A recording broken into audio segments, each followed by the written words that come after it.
আসসালামু আলাইকুম। বৈষম্য প্রতিরোধ ফাউন্ডেশনের শীত বস্ত্র বিতরণ প্রস্তুতি সভায় আজকে উপস্থিত বৈষম্য প্রতিরোধ ফাউন্ডেশনের সকল কার্যনির্বাহী সদস্যদের সংগঠনের পক্ষ থেকে শুরুতেই আমি ধন্যবাদ জানাচ্ছি আপনাদের উপস্থিতির জন্য। তো আমরা ইতিমধ্যে ইউনিক্যাম্প এবং এমআর কর্পোরেশন থেকে শীতার্তদের মাঝে কম্বল বিতরণের জন্য 500 কম্বল পেয়েছি।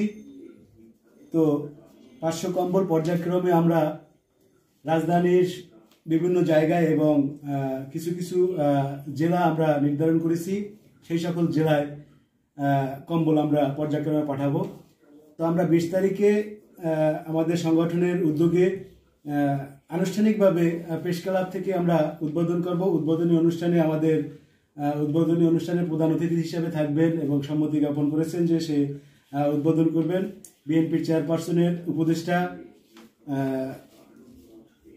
জয়নাল আবেদিন ফারুক সাহেব। এবং আমরা জিয়া রহমানের মাজার থেকে জিয়া রহমানের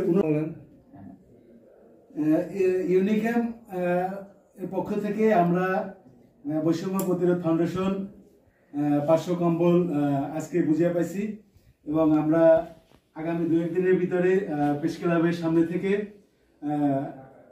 আনুষ্ঠানিকভাবে উদ্বোধন করব। আমরা সংগঠনের পক্ষ থেকে সেই সিদ্ধান্ত নিয়েছি। ধন্যবাদ।